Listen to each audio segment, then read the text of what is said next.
Now, India's largest airline faces a major operational breakdown. More than 1,000 flights have been cancelled. Bharat's largest airline with more than 60% of the market share. A pilot crisis crippling the country's largest airline, Indigo. Indigo is in turmoil. I, on behalf of all of us at Indigo, would like to extend our sincerest apologies. நான் இப்போ சொல்கிறத கொஞ்சம் imagine பண்ணி பாருங்கள். நீங்கள் பல மாதமாக காசு சேர்த்து ஃப்ளைட் டிக்கெட்ஸ் புக் பண்ணி உங்கள் வீட்டில் ஒரு கல்யாணம் அட்டன் பண்ணணும்னு கிளம்புறீங்க. இல்லை உங்கள் ஃப்ரெண்ட்ஸோட 2-3 வருஷமாக கோவாக்கு ட்ரிப் ஒரு பிளான் பண்ணி அதுக்கு என்ஜாய் பண்ணலாம் அப்படின்னு கிளம்புறீங்க.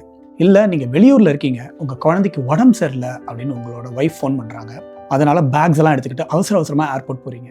அங்கே போய் நின்று டிபார்ச்சர் போர்டை பார்த்தா யுவர் ஃப்ளைட் இஸ் கேன்சல்ட் அப்படின்னு வருது. இது ஒரு ஃப்ளைட் 2 ஃப்ளைட்டுக்கு நடக்கல. இந்த டிசம்பர் ஸ்டார்டிங்கில் இந்தியாவோட பிக்கஸ்ட் ஏர்லைன் இண்டிகோ 2000 ஃப்ளைட்டை கேன்சல் பண்ணாங்க. இதனால் பல்லாயிரக்கணக்கான பேசஞ்சர்ஸ் அவதிக்கு உள்ளாகிறாங்க அண்ட் எல்லா டொமஸ்டிக் ஏர்போர்ட்லேயும் கலவரமாக இருக்குது. இந்த டைமில் இண்டிகோவோட ஆன் டைம் பெர்ஃபார்மன்ஸ், அதாவது சொன்ன டைமுக்கு ஃப்ளைட்டை எடுத்து லேண்ட் பண்ணுறாங்களாங்கிற மெட்ரிக் வெறும் 3.7% ஆகுது. அதாவது 100 ஃப்ளைட்டில் 4 ஃப்ளைட் கூட அவங்க டைமுக்கு எடுக்கல, லேண்ட் பண்ணல. இந்த நம்பர் ஜூலையில் 90%க்கு மேலே இருந்துச்சு. ஏவியேஷன் மினிஸ்ட்ரி அடிஷ்னல் சேஃப்டிக்காக போட்டிருந்த ரூல்ஸை திரும்ப பெறுறாங்க. அவங்களோட ஆளுங்களை இண்டிகோ ஆஃபீஸ்லேயே உட்கார வச்சு இந்த நிலைமையை ஸ்டேபிளைஸ் பண்ண ட்ரை பண்ணுறாங்க. இப்போது நம்மளுக்கு இதில் பெரிய கேள்வி என்ன அப்படின்னா, இண்டிகோவோட ஏகபோக தனி உரிமை, அதாவது மொனாபொலி, இந்தியாவோட ஏவியேஷன் இண்டஸ்ட்ரியவே பேரலைஸ் ஆக்கிருச்சா? இதே தொடர்ந்தா இந்தியாவோட ஏவியேஷனில் ஃபியூச்சர் என்ன? இந்த வீடியோவில் நம்ம என்னென்ன விஷயத்தை பற்றி பார்க்க போகிறோம் அப்படின்னா, இண்டிகோ எவ்வளோ ஒரு பெரிய ஜாம்பவானா இந்தியன் ஸ்கைஸில் நின்றுகிட்டு இருக்கு. நிஜமாவே இண்டிகோ ஒரு மொனாபொலி தானா? இந்த டிசம்பர் 2025 கிரைசிஸ் எதனால நடந்துச்சு?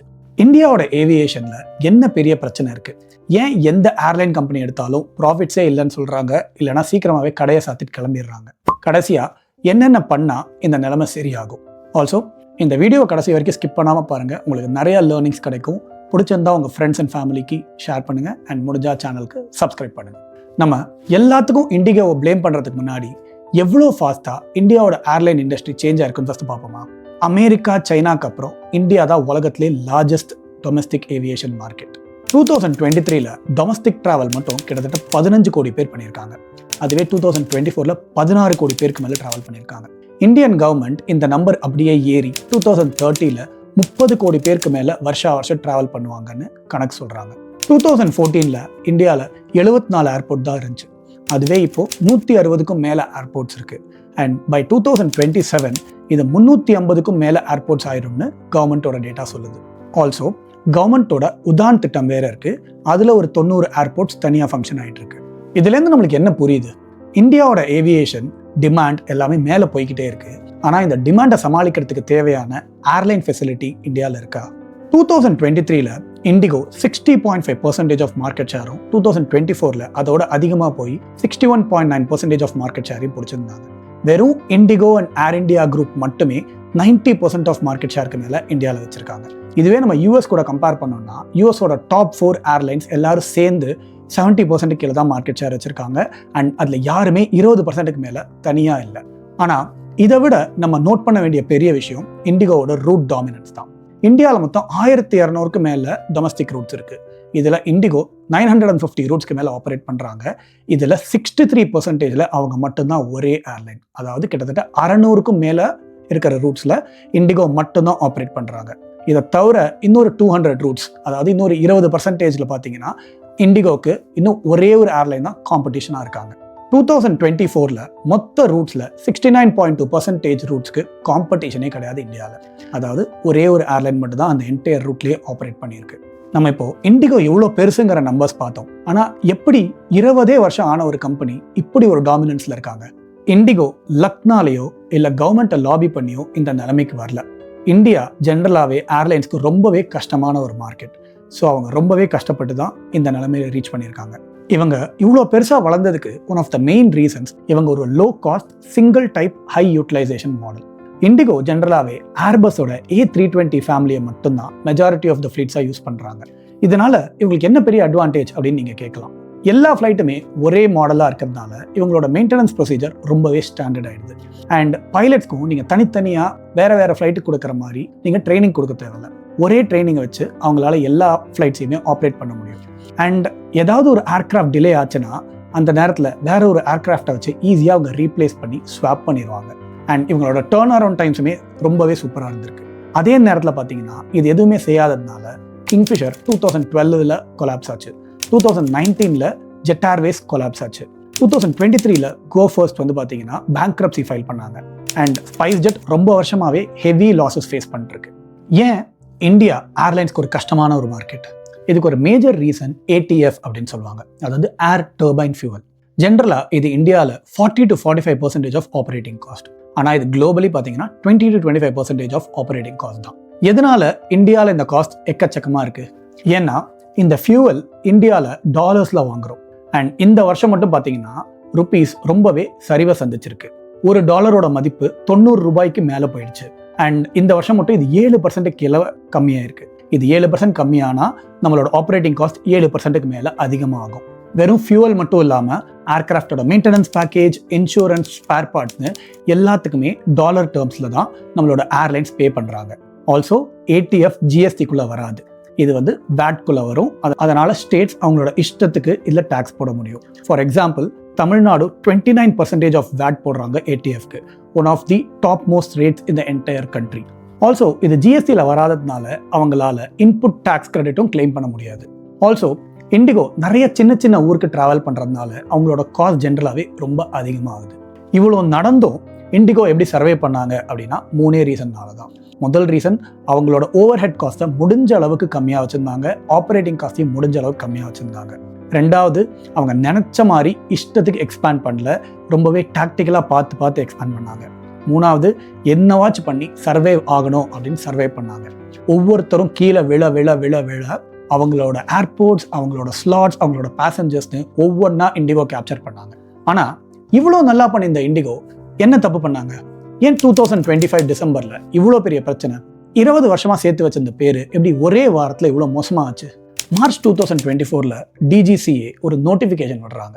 அதுபடி இந்தியன் ஏவியேஷனை வேர்ல்ட் கிளாஸ் சேஃப்டிக்கு கொண்டு போகணும், பைலட்ஸோட ஃபெட்டிகை கம்மி பண்ணணும்னு சேஞ்சஸ் மேண்டேட் பண்ணுறாங்க. இதை ஸ்டெப் பை ஸ்டெப் இம்ப்ளிமெண்ட் பண்ணுவோன்னு சொல்கிறாங்க. இதோட ஃபுல் எஃபெக்ட் டிசம்பர் 2025 தான் வருது. இந்த நோட்டிஃபிகேஷனில் என்னென்ன சொல்லியிருக்காங்கன்னு தெரியுமா? நைட் டியூட்டி லேண்டிங்ஸ் டைமை 12 மணிலேருந்து 6 மணி வரைக்கும் மாற்றிருக்காங்க. இது முன்னாடி 5 மணி வரைக்கும் தான் இருந்துச்சு. டோட்டல் நைட் லேண்டிங் லிமிட்ஸையுமே கம்மி பண்ணியிருக்காங்க. மேக்ஸிமம் ஃப்ளைட் டைம் ஒரு மேக்ஸிமம் ஒரு பைலட் எவ்வளோ நேரம் டியூட்டி பார்க்கலாங்கிற லிமிட்ஸையும் கம்மி பண்ணியிருக்காங்க. மினிமம் ரெஸ்ட் டைமை ஏற்றிருக்காங்க. அண்ட் கன்சிக்யூட்டிவ் நைட் டியூட்டிஸ்லேயுமே இன்னும் கொஞ்சம் ரெஸ்ட்ரிக்ஷன்ஸ் கொண்டு வந்திருக்காங்க. இது எல்லாமே பைலட் அண்ட் பேசஞ்சர் சேஃப்டிக்காக மட்டும்தான் DGCA பண்ணியிருக்காங்க. இது பண்ணால் இது உலகத்தரத்துக்கு நம்மளோட ஏர்லைன்ஸ் மாறும் அப்படிங்கிறதுக்காகவும் இந்த ரூல்ஸை கொண்டு வந்திருக்காங்க. இந்த ரூல்ஸ் படி இண்டிகோ இன்னும் நிறைய பைலட்ஸை ஹையர் பண்ணியிருக்கணும், இல்லைனா நம்பர் ஆஃப் ஃப்ளைட்ஸை கம்மி பண்ணியிருக்கணும். ஆனால் இவங்க ரெண்டையுமே பண்ணல. அதனால கம்ப்ளைண்ட்ஸ் படி இருக்கணுங்கிறதுனால 2000க்கும் மேற்பட்ட ஃப்ளைட்ஸை இவங்க கேன்சல் பண்ணுற மாதிரி ஆயிடுச்சு.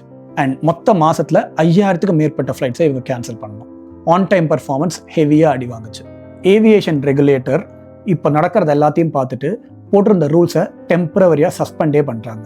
DGCA அவங்களோட ஸ்டாஃபை இண்டிகோட ஹெட் குவார்ட்டர்ஸ்குள்ளே டெப்ளாய் பண்ணுறாங்க.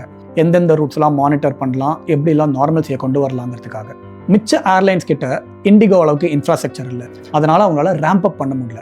ஆனால் இதுதான் சாக்கு அப்படிங்கிறத வச்சுக்கிட்டு அவங்களோட ரூட்ஸில் வந்து விலையை ஏற்ற ஆரம்பித்தாங்க. இதனால் இந்தியன் கவர்மெண்ட் உள்ள வந்து லிமிட் செட் பண்ணுறாங்க. இண்டிகோ கிட்டத்தட்ட 612 கோடி ரூபா ரீஃபண்ட்ஸில் கொடுக்குற மாதிரி ஆயிடுச்சு இதனால. அண்ட் அவங்களோட ஷேர் ப்ரைஸ் கிட்டத்தட்ட 19-20% கிட்ட அடி வாங்குச்சு. இங்கிலீஷில் ஒரு நல்ல டேர்ம் உண்டு, டூ பிக் டு ஃபெயில் அப்படின்னு. அதுதான் இந்தியாவில் நடந்துச்சு. ஒரு கம்பெனி ரூல்ஸை ஒழுங்காக மதிக்காமல் ப்ராப்பராக ஃபோர்காஸ்ட் பண்ணாததுனால ஒரு நாடே ஸ்தம்பிச்சு நின்றுச்சு. ஆல்சோ DGCA இப்போ இந்த ரூல்ஸை February வரைக்கும் தான் டெம்பரவரியாக ரிலாக்ஸ் பண்ணியிருக்காங்க. அதுக்குள்ளே இண்டிகோ இதை ஒழுங்காக பண்ணல அப்படின்னா திரும்ப Februaryலையுமே இந்த இஷ்யூ திரும்ப வரதுக்கான சான்சஸ் நிறையா இருக்குது. ஆனால் Februaryக்குள்ளே இண்டிகோவால் இதை ஈஸியாக ஃபிக்ஸ் பண்ணிட முடியுமா? ரொம்பவே கஷ்டம். ஏன்னா பைலட்ஸை ஹையர் பண்ணுறது இந்தியாவில் one of the toughest task. And ஜென்ரலாக கூலிங் பீரியட் 1 year வரைக்கும் இருக்குது. ஆன்டி போச்சிங் அக்ரிமெண்ட்ஸ் இருக்குது. ஸோ உங்களால் ஈஸியாக இன்னொரு ஏர்லைன் கிட்டேருந்து போச் பண்ணி இண்டிகோவால் எடுத்துடவும் முடியாது. அண்ட் ட்ரைனிங்குமே ரொம்ப கஷ்டம், அடுத்த 3 மாதத்துக்குள்ளே ஆளுகளை கொண்டு வரதுக்கு. இப்போது என்ன செஞ்சால் லாங் டேர்மில் இந்த நிலைமை மாறும்? இந்தியாவில் இன்னும் நிறைய ஏர்லைன் கம்பெனிஸ் இருக்கணும். அட்லீஸ்ட் 5 பிக் ஏர்லைன்ஸாவது இருக்கணும்னு சிவில் ஏவியேஷன் மினிஸ்டர் ராம் மோகன் நாயுடுவே பார்லிமெண்ட்டில் சொல்லியிருக்காரு. Through our policies, we are encouraging more new airlines to start and operate in India, ensuring fair access to airport capacity and eliminating any possibility of duopoly, controlling connectivity and pricing in our skies. More airlines mean more choice, more affordability and more resilience for the passengers. ஆகாசா ஏர் மாதிரி new careers ஃபாஸ்ட்டாக grow ஆகுறாங்க. வெறும் 3 வருஷத்தில் 4.6% of market ஷேரை capture பண்ணியிருக்காங்க இந்த cut throat இண்டஸ்ட்ரியில். ஆனால் இவங்க இதே கண்டிஷனில் ரொம்ப நாளைக்கு இந்தியன் ஏவியேஷன் இண்டஸ்ட்ரி இருந்துச்சுன்னா ஆகாசா ஏர்னால கூட ரொம்ப வருஷத்துக்கு சர்வே பண்ண முடியாது. காம்படிஷனை இன்க்ரீஸ் பண்ணுறதுக்கான எல்லா முயற்சிகளையும் கவர்மெண்ட் எடுத்தாகணும். ஏடிஎஃபோட டாக்ஸஸை குறைக்கணும். முடிஞ்சால் இதுக்கு ஒரு ரீஜனல் டாக்ஸ் ரெஜிம் கொண்டு வரணும். அப்படி இல்லைன்னா ஜிஎஸ்டிக்குள்ளே அவங்க இதை கொண்டு வர பார்க்கணும். ஏர்லைன்ஸை ஒழுங்காக கம்ப்ளைன்ஸோடு மெயின்டைன் பண்ணல அப்படின்னா ஹெஃப்டி ஃபைன்ஸ் போட ஆரம்பிக்கணும். டிசம்பர் 2025 மாதிரி இன்டர்னல் பிளானிங் ஃபெயிலியர்ஸ்னால கேன்சலேஷன்ஸ் ரீரவுட்டிங் நடந்தால் ரீஃபண்ட்ஸ் அண்ட் ஃபைன்ஸ் ரொம்பவே ஹெவியாக இருக்கணும். ஃபெட்டிக் ரூல்ஸை இப்போதைக்கு டெம்பரவரியாக குறைச்சிருக்காங்க. ஆனால் வேர்ல்ட் ஸ்டாண்டர்ட்ஸ்க்கு இந்தியன் ஏவியேஷன் இருக்கணும்னா இதை பர்மனெண்ட்டாக ரிமூவ் பண்ணக்கூடாது. இதை சீக்கிரமே திரும்ப கொண்டு வரணும். இந்தியன் ஏர்லைன் இண்டஸ்ட்ரிக்கு இப்போ மேஜராக தேவைங்கிறது காம்படிஷன் தான். அந்த காம்படிஷனை உள்ளே கொண்டு வரத்துக்கு கவர்மெண்ட் என்னென்ன பண்ணணுமோ எல்லா ஸ்டெப்ஸையும் கரெக்டாக எடுத்தே ஆகணும். டிசம்பரில் நடந்தது வெறும் இண்டிகோவோட இஷ்யூ மட்டும் இல்லை. ஒரு இண்டஸ்ட்ரி அதோட பூமில் இருக்கும்போது வெறும் 2 கம்பெனிஸை அதோட என்டையர் நாட்டோட டொமஸ்டிக் ட்ராவலை டிபெண்ட் பண்ணி இருந்தால் என்ன ஆகுங்கிறதுக்கான ஒரு வார்னிங். இந்தியாவுக்கு ஒரு ரிலையபிள் அஃபோர்டபுள் ஏவியேஷன் லாங் டேர்மில் வேணும்னா வெறும் இண்டிகோவோட இஷ்யூவை மட்டும் ஃபிக்ஸ் பண்ணால் பத்தாது. இன்னும் ஸ்மார்ட்டர் காம்படிஷன் கொண்டு வரணும், ரெகுலேஷன்ஸ் கொண்டு வரணும், better infrastructure and tax system கொண்டு வரணும். இது இருந்தால் தான் இன்னும் நிறையா பிளேயர்ஸால் சர்வே பண்ண முடியும், உள்ளே வர முடியும். டிசம்பர் 2025 மாதிரியே இன்னொரு ஷாக் சீக்கிரமே வரும். அது பைலட் ஷார்ட்டேஜ்னால நடக்கலாம், க்ரூட் ப்ரைஸ் இன்க்ரீஸ்னால நடக்கலாம், இல்லை ஒரு சேஃப்டி இஷ்யூனால கூட நடக்கலாம். ஆனால் இதே மாதிரி கண்டிஷன்ஸில் இந்தியன் ஏவியேஷன் இண்டஸ்ட்ரி இருந்தால் அடுத்து வர டேமேஜ் டிசம்பர் மாதிரி டெம்பரவரியாக இருக்காது, பெர்மனெண்ட்டாக இருக்கும். உங்களுக்கு இந்த வீடியோ பிடிச்சிருக்கும்னு நினைக்கிறேன். பிடிச்சிருந்தா like, share and comment and என் சேனலுக்கு முடிஞ்சால் சப்ஸ்கிரைப் பண்ணுங்கள் அண்ட் உங்களோட ஃப்ரெண்ட்ஸ் அண்ட் ஃபேமிலிக்கு இதை ஷேர் பண்ணுங்கள். I'll see you all in the next video. Thank you and bye-bye.